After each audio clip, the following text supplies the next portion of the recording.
Hey guys, welcome back to the channel. Derek here. Today we are reacting to another episode of The Expanse. This is Season 5, Episode 5. It is called Down and Out. What happened last time on The Expanse? A lot happened. So we entered Episode 4 knowing that at least one rock had dropped. And then poop kind of hit the fan in episode 4, where Earth got hit with 3 total rocks, which pretty much, you can infer will devastate the planet, like the watershed effects or whatever it's called, where things just keep going, like, and affecting one thing after the other, like, because things depend on each other. Earth is screwed. But compounding on that badness, Amos is down on Earth right now visiting Peaches in prison. So he is going to have to figure out how they're going to kind of get out of that situation, because he was like underground when that happened. Nancy Gao died. Her plane was taken down by the shockwave of the 3rd rock, I believe. Naomi is on the Pella with Marco and Philip and the rest of his crew. Fred Johnson died, which took me by surprise, honestly, because I've read all the books that are currently out, and in the books, Fred Johnson does not die in that moment at all. So it was very surprising to me that they made that choice, but I don't think it's necessarily a bad choice. I think it doesn't detract from the story at all, in my opinion. So that's good. What else happened? The Marco is now in possession of the last sample of the protomolecule, as far as I'm aware, because they took it from Fred Johnson's room. And yeah, I think those are like the big things that happened. Before we jump into this episode, please consider leaving a like on the video, and please consider subscribing. I feel dumb for asking that sometimes, but it does help my videos get seen more, and just helps overall, and it makes me feel good. And especially if you want to see more of my videos, make sure you're subscribed. If you want to support me outside of YouTube, or if you want to see the full-length reaction to this episode, head down to my Patreon, linked in the description. Yeah, but otherwise, let's jump into Season 5, Episode 5 of The Expanse. Ooh, is she gonna know that Fred died? Dang, she's gonna be mad. I'm the one who had him in an airlock and let him go. That is hindsight. That's accurate. She is indirectly responsible for the deaths of both of her mentors and millions of people on Earth.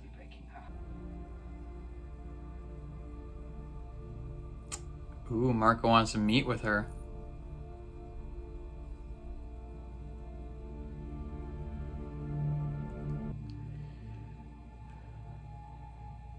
I think she says yes. If I remember correctly, I think there is like a meeting of the major belt leaders. I heard he was a good man. Foreign heard that. He was a good man. Period. Damn straight, drummer. Tell it like it is. Marco Inaros has asked us to meet.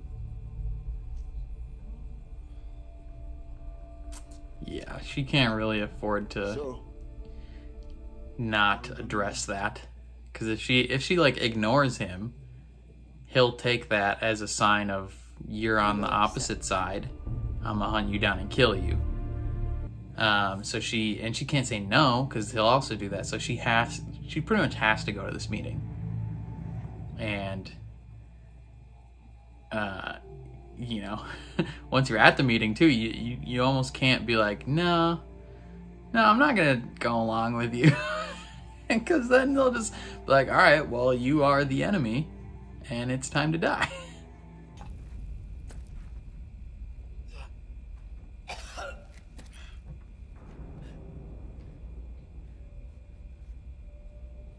Peaches. She's alive. Yeah, she's moving. Okay. Somebody, there's no way they kill her too. It must have been an earthquake.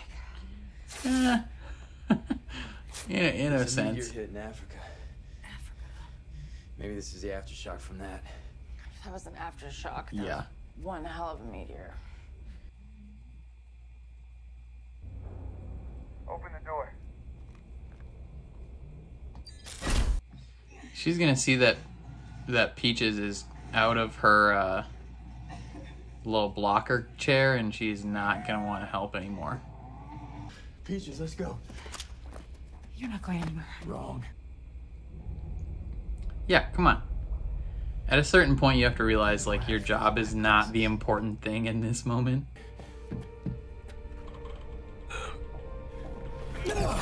You need some, like, rebar or something to stick in there. Do you think you can open it? If you use your mind? I'm still way too doped up. It wouldn't be pretty if I tried. That's not the guy you wanna open up.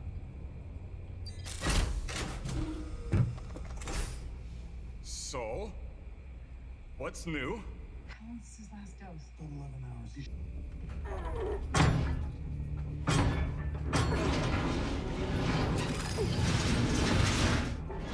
Strong man right there.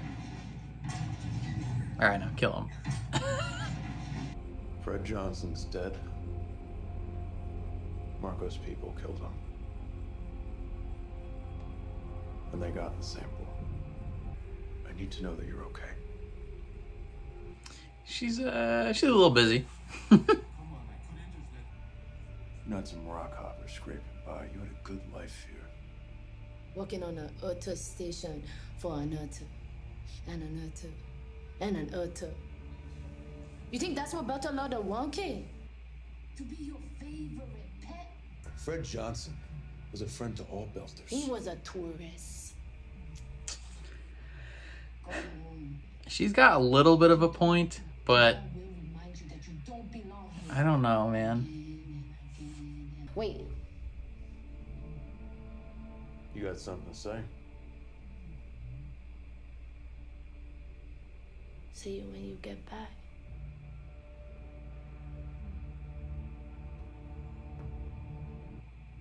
I think I know what's gonna happen.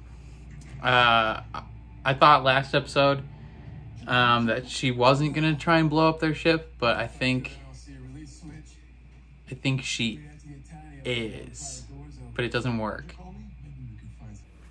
I need you to sink one here and here. Are you kidding? Just do it.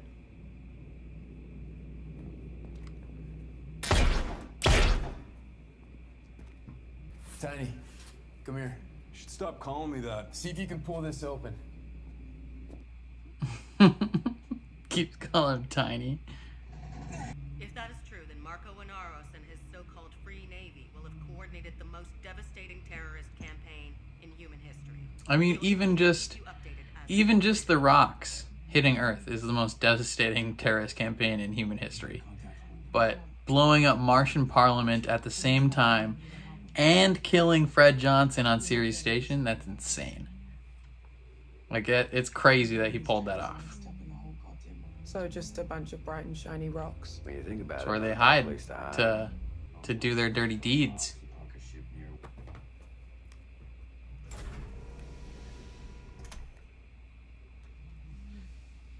I heard you haven't been eating.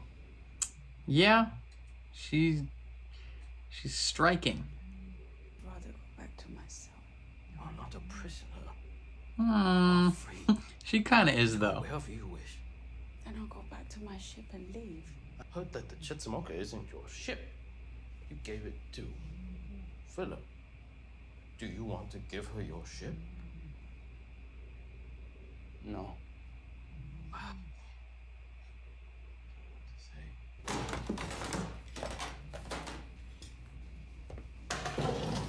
There's no need to play with her like that. Go. Yeah, he's just being a dick to be a dick.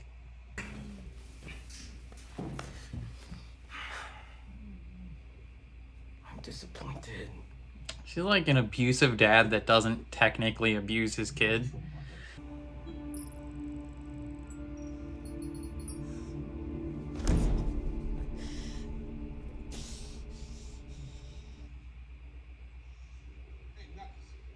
Stop calling me that. You let Marco poison your heart and Philip's, and I will never forgive you for that. We had to do it. You didn't, though. That dude's body is gonna drop from this ladder. Yep. Sally! As soon as they made it to the top. Tiny! Stop screwing around and we'll throw you off this thing and come up with a plan B after. Just fucking around. Hold tight. Oh!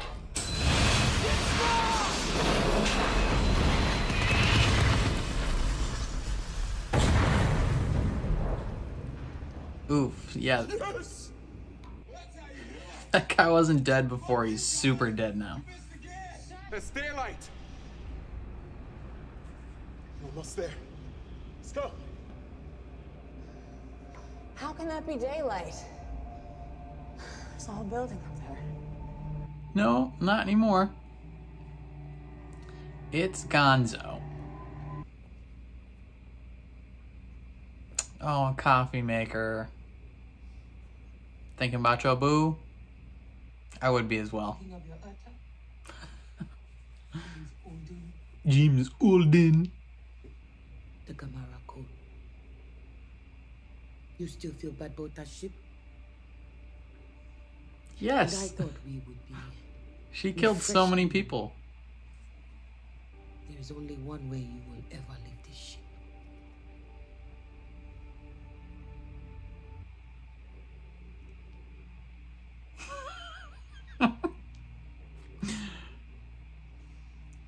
You know what it is. The only way you're leaving is an airlock. It's a hefty knife. That's like a thick-handled knife. You're not at least gonna eat the spaghetti that you made?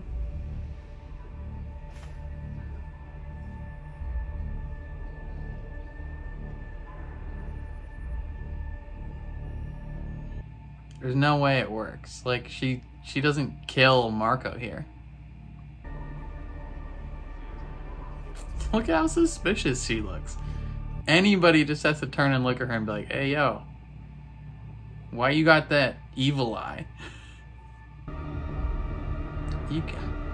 Okay, you can be a little more patient than this, yo.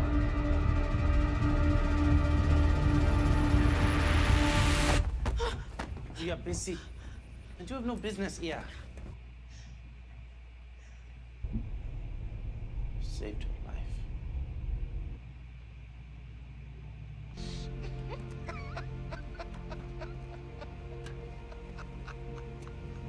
And I don't think they have to worry about like nuclear radiation, because it wasn't like a nuclear bomb. It was just, you know, big giant rocks.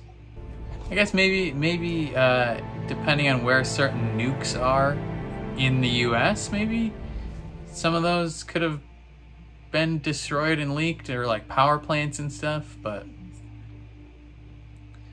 like nuclear reactors might have some issues, but otherwise I don't think they have to deal with any of that. Bruh.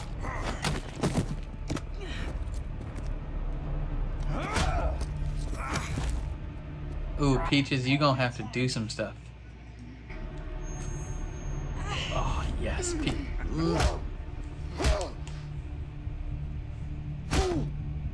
Keep hitting him. Keep hitting him. Yeah, Tiny.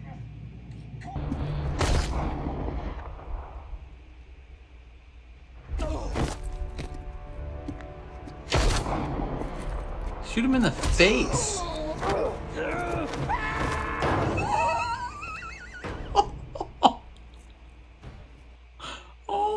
God. I mean, ingenuity by her, but holy piss. That was like some Darth Maul stuff when he just throws him down that shaft. If she was like real smart, but like also weirdly sadistic, she could like cut her friend's hand off, and then like if she was real good with a knife, could like maybe like skin his hand, like get the hand of his, wear like a glove, and then she could use the gun. Like I said, real sadistic type stuff, but technically it would work, right? Because it's biometric. The wind.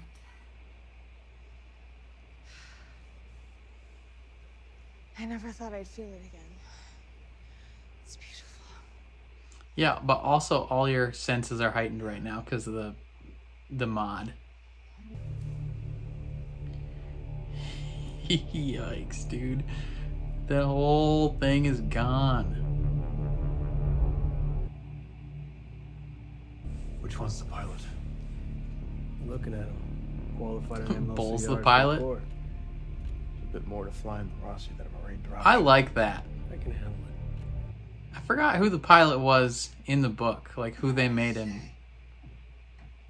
I feel like it was just a random person.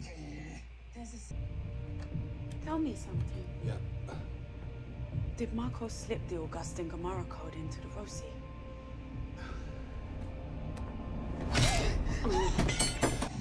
Ooh. Jim, do not start the Rossi's drive.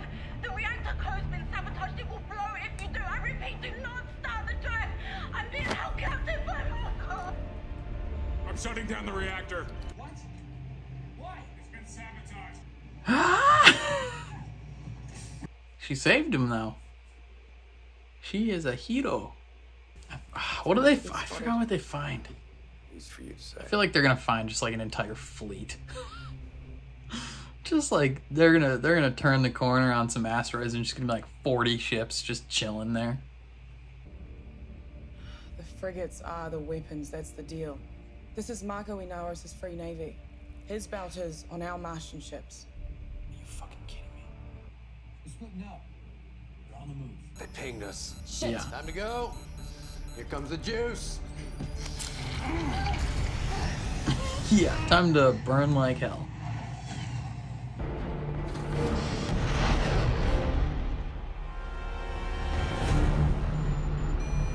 We got a fast mover. Yeah, you gotta burn harder than that.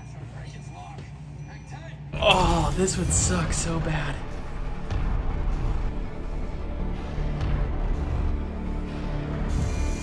It's insane.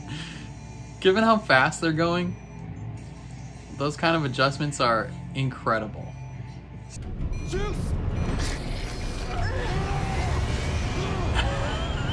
Just straight gunning it. Oh, and he's gonna dump core to okay, yeah.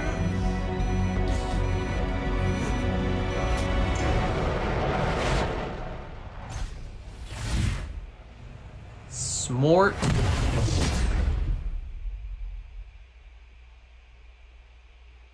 It's kind of crazy though.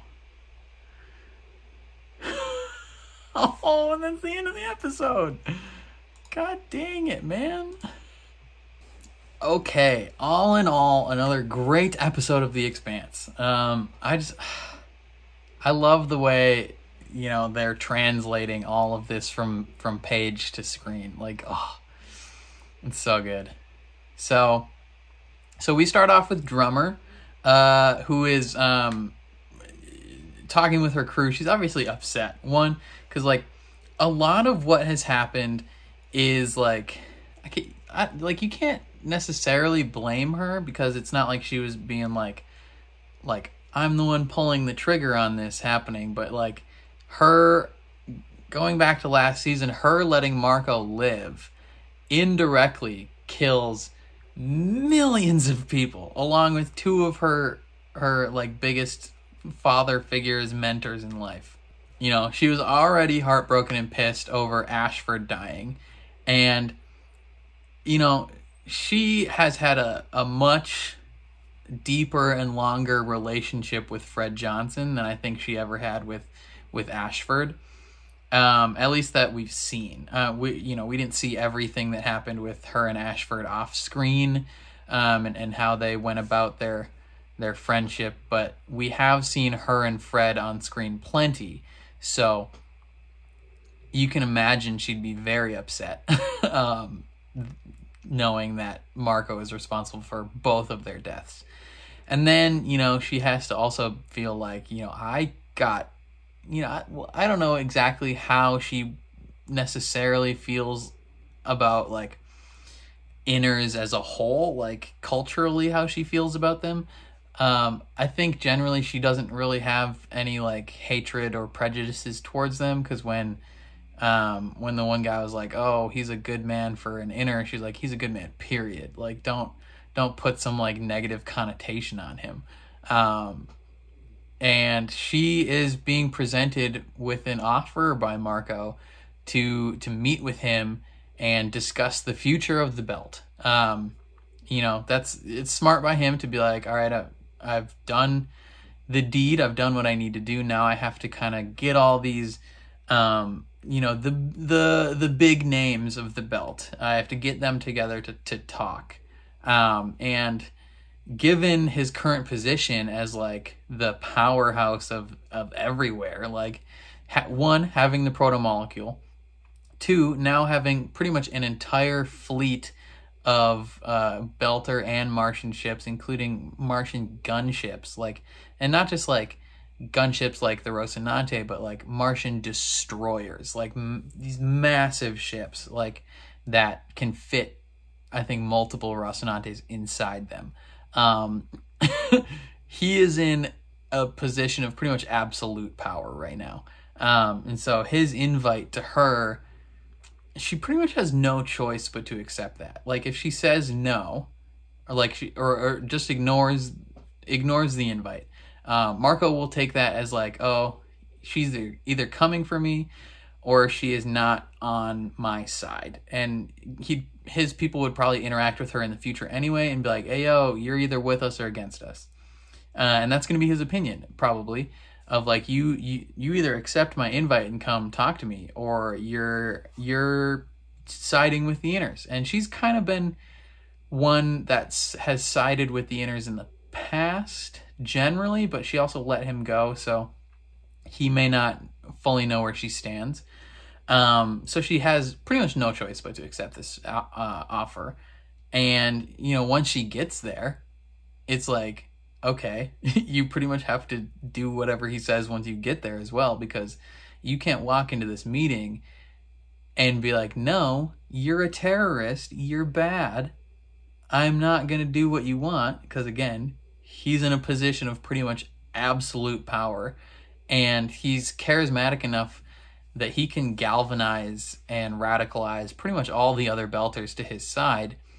And so her denying anything that he wants would pretty much be a no-go. And I think this is similar to this is pretty much what happened in the books. I think almost exactly.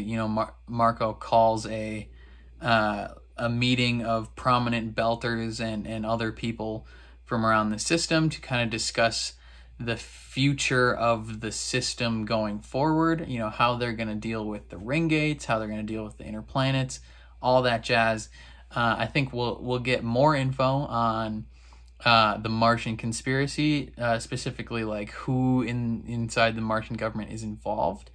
And I wonder if they're going to switch up different names of people or give different roles to different people.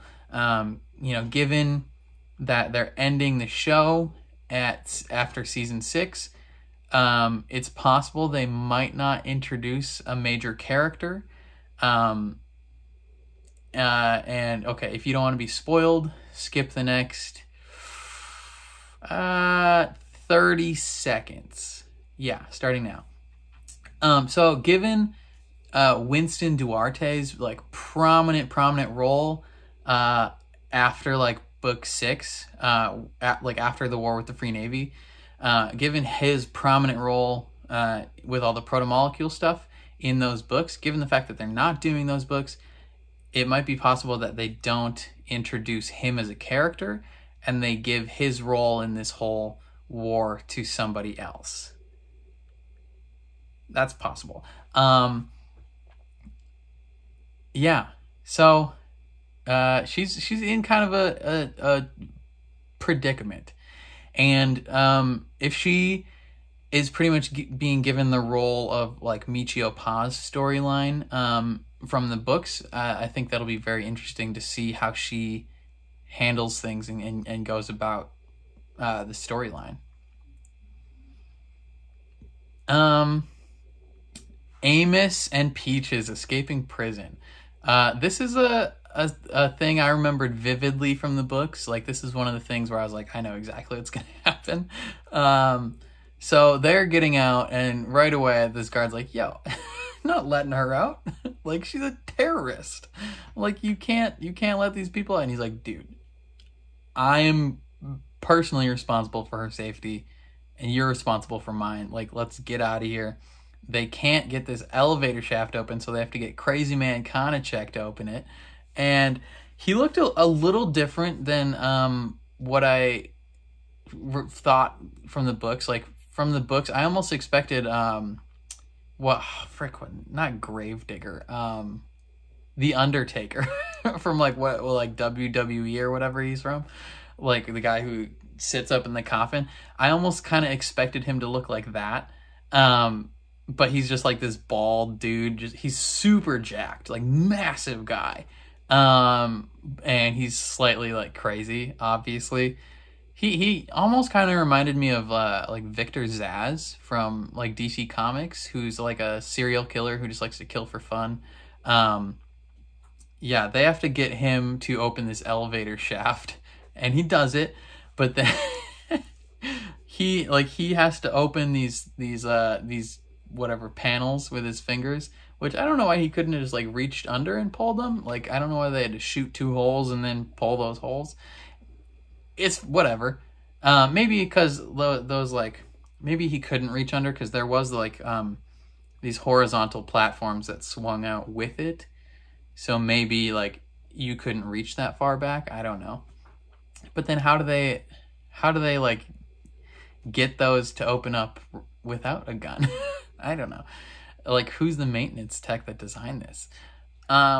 So he has to climb up and open these things with the guard. And as soon as like him and the guard were alone up there, I was like, all right, he's gonna die.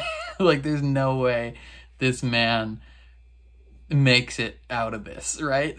Like, I was like, I called it earlier. I was like, his body's just gonna come flying from the top, and it does. It just smashes on the ground. Like, it was almost pretty visceral.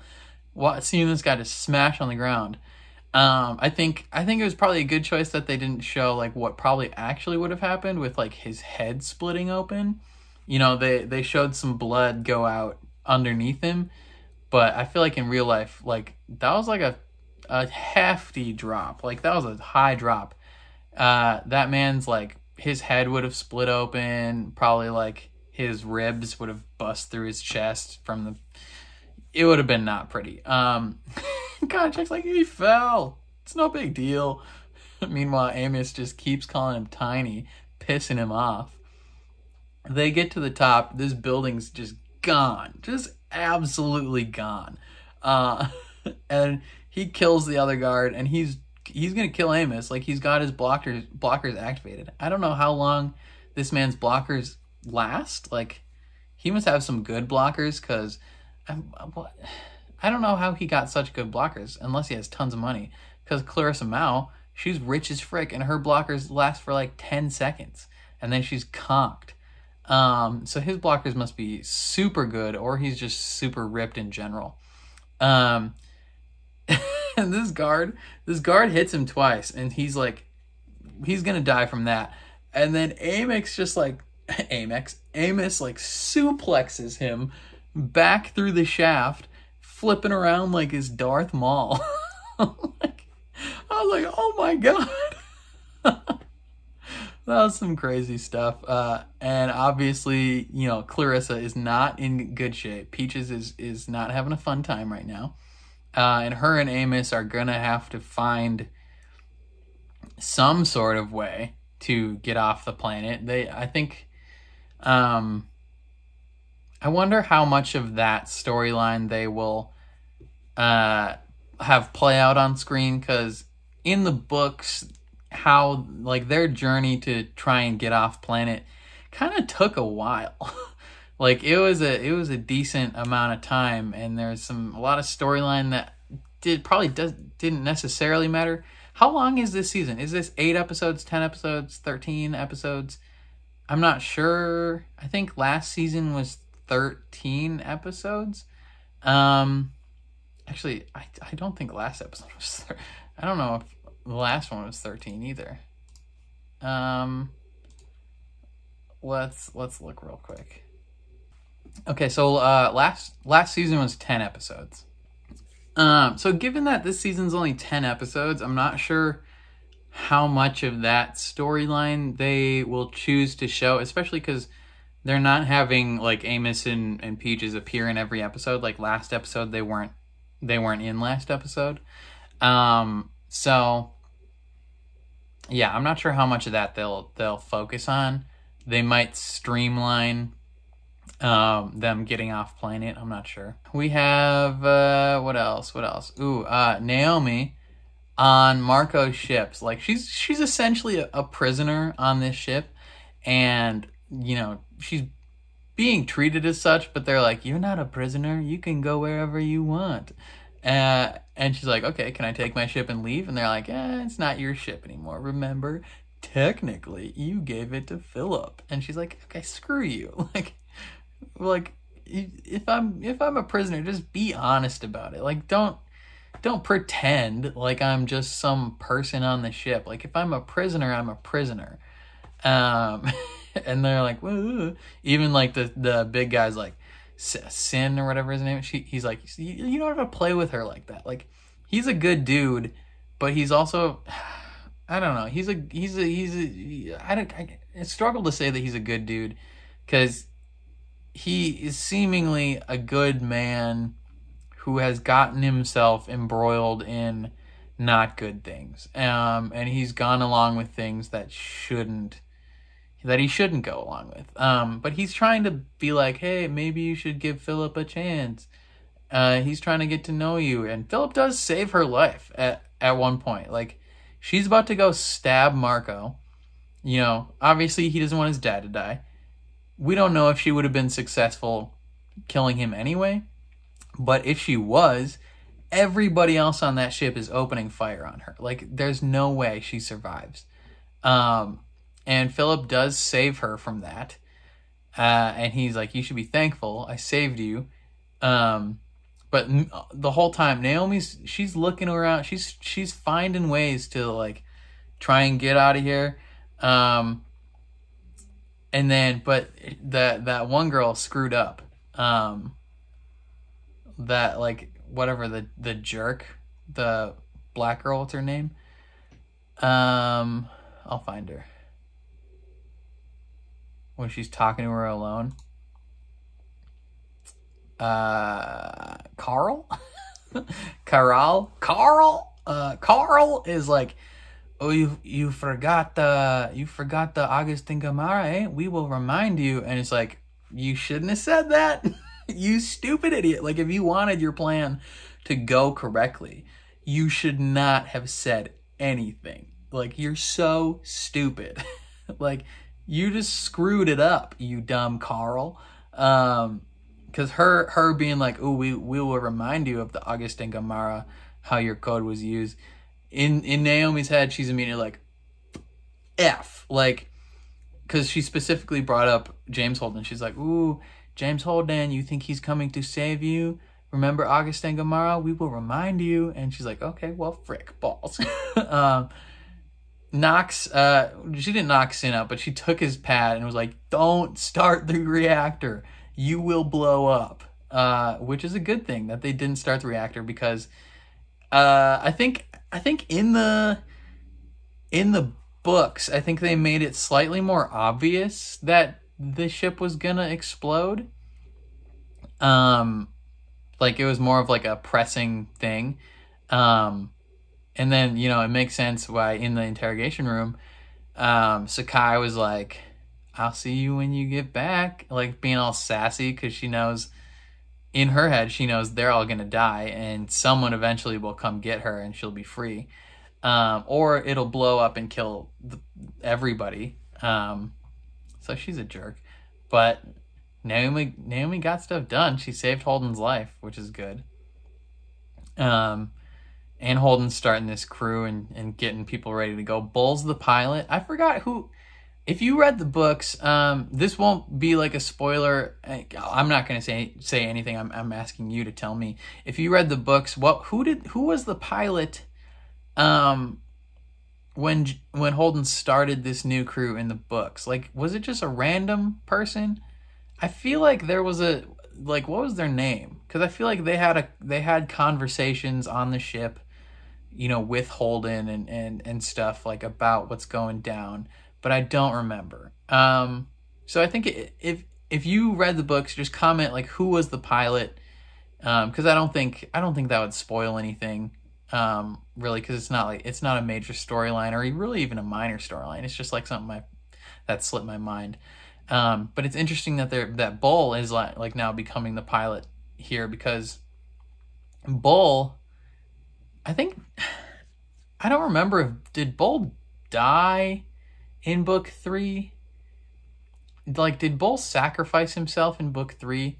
I know Ashford died in book 3 because, like, in book 3, if you don't know, in book 3, which is when they're like initially going through the ring gate, I think it's book 3. In the books, Ashford's just a bad dude. Like, he doesn't start out as like a bad guy, but he's like an authoritative person that kind of takes control and decides he's in charge. And they end up killing Ashford in the books, because he's like gonna kill everybody, kind of like what he was doing in the show, but like where the show redeems him, the books did not and killed him. The show kind of mixed Ashford's storyline and Bull's storyline together. So, and it kind of almost did away with Bull's storyline completely, but the stuff of it that they kept, they kind of gave to Ashford. So it's kind of interesting that now they're like bringing Bull back and giving him someone else's storyline. I like that a lot. Bull was honestly one of my favorite characters in the books. Like, he's so awesome. He's not as cool in the show, but in the books, Bull is dope. Like, if you have a chance, you know, after you finish this season, read the first 5 books of The Expanse. So, you know, like, if you don't want to if you don't want to spoil yourself for what comes after, just read the first like 5 books. You will fall in love with Bull in book 3. He's the dopest. What else went down? Alex and Bobby.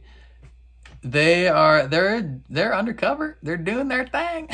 They think they're just following this ship, like, as it's gonna drop off some weapons. It's got these 2 Martian destroyers as escorts, and they're like, oh wow, they left quick. I wonder what they're giving. And it's like, no, they were the ships were the weapons that were being given to the Belters.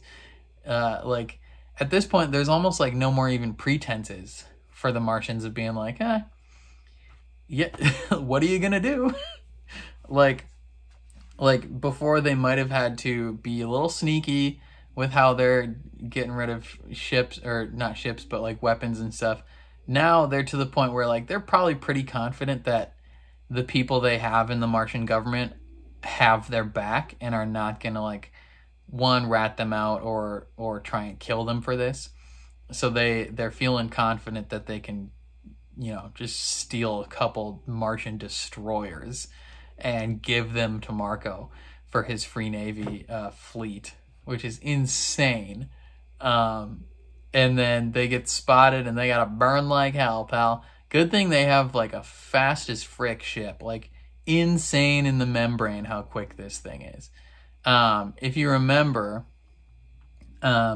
So this was Julie Mao's racing ship, and we've seen this thing outrun ships kind of on 2 separate occasions. So the first occasion really that we saw it wasn't actually the ship. It was Julie Mao controlling what's it? It's not Ceres. It starts with an E. The giant asteroid. You know, at the beginning. I forgot what it's called. But when Julie was controlling the giant rock and flying it, she was envisioning herself flying her racing ship, the pinnace, or what is it called? I don't remember. Whatever that ship is called, now called the Screaming Firehawk, because that's what the Expanse fans are called. That's what she envisioned herself flying, and it was just like her giant rock was outracing everyone because 1, proto-molecule speed, and 2, like, you know, she didn't have to worry about the juice or anything like that. And then we saw Bobby and Avasarala outrunning a blast when Mao's ship destroyed, Jules Pierre Mao, when they had to escape his ship. So we've seen this thing have to like burn rubber a few times now, and they have to do the same thing here, and they're not quite escaping. So Alex is like, all right, we got to do something quick. This thing's coming up on us. He drops core. So I don't know the specifics of like what that means. So like they can restart the core, like they can restart the engine and whatever, you know. But dropping core is essentially like, I feel like it's almost the equivalent of like if you were able to like dump all of the gasoline in your car just like onto the road for whatever's behind you to like slip and crash or whatever. That's essentially what they're doing here, where like when the pellet is dropped into the fusion reactor, it creates like fusion and the blast or whatever. And when they drop core, they're kind of like dropping that whole, you know, chemical reaction out of the reactor and into space, and shutting down the core at the same time, pretty much. And so it kind of like takes your ship out of commission for a little bit. Cause like when the ships get super damaged, to make sure that they don't explode and like detonate, they drop core, to save themselves. And then they're just kind of like on the float. So I think as long as he has more like fuel pellets that they can use to restart the reactor, I think they'll be fine.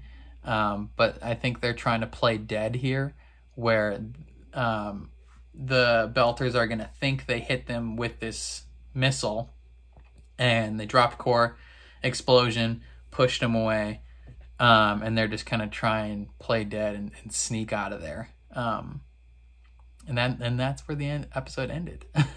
Excellent episode. Yeah, like I said, I'm interested to see how Amos and Peaches escape the planet, if they do. I'm interested to see, you know, the thrilling events of Naomi's storyline, because you saw the look I gave you when that lady was like, "There's only one way you're getting out of here." Yup. You're either gonna be dead, or she's essentially trying to tell her in that moment, like, the only way you're getting out of this place is through an airlock, aka you're gonna die. And interesting. But now Holden and Bull, they don't have like location data on her, but they can, I think they can get some info from this, probably. I think they just have to trust that she is going to be able to make it on her own, and they have to still go about their mission. Like, they have to trust that Marco's not going to kill her. because Marco isn't going to kill her. And Holden has to kind of be aware of that and be an adult and be like, okay, she can handle herself. But I think he's still going to be trying to find her. Yeah, Alex and Bobby. I'm interested to see. I don't remember exactly what happens with their specific storyline right here. It's been a little bit since I read the book, so I don't remember what happens with them. What else? Avasarala is doing her thing on Luna. I feel like those are the big characters that we know of, so I don't know. I don't know what else to say. My beard is slightly coming back, so that's good. Yeah. Gang. What did you think of this episode? What questions, concerns? I'm trying to be a lot better with not spoiling things. Episode 1 reaction, I definitely spoiled a lot because I was kind of just like thinking, if you're here watching my videos, I've read the books, but some people called me out on it. I think I've been a lot better. Like, I think since episode 1, I haven't really necessarily insinuated things that are like super far ahead. And if I have, I've been like, hey, if you don't want to be spoiled, skip the next 30 seconds or whatever. I think I've been pretty good about that, but not spoiling things that are beyond this singular episode. Because if you're watching my reaction video for this episode, you should have seen this episode. Like, don't watch my video first. Don't watch my video as a way of watching the episode. Watch the actual episode on Amazon. Support them for making it. But yeah, I've been trying to keep my insinuations and spoilery talk to stuff that is pretty much like just this episode, and with like, I'll give some looks here and there, kind of like what I did with when she's like, you're only getting out of here one way. I was like, but I feel like giving a look isn't nothing, but who knows? Please don't be mad at me. Don't dislike my video. It makes me feel sad when I see dislikes. But no, what did you think of the episode? Let me know in the comments down below. As for today's question, do you like Cheez-Its? I like Cheez-Its. Cheez-Its are the bomb. Cheez-Its are easily one of my favorite snacks. So if you ever get the chance to eat some Cheez-Its, take up that offer and eat some Cheez-Its. I think that's all I got. Again, I feel dumb and annoying asking this, but please leave a like on the video if you enjoyed it. If you want to see more reactions to The Expanse or Bridgerton or WandaVision, which comes in 3 days, please leave a like on the video. That means, or not, please leave a like. Please subscribe is what I meant.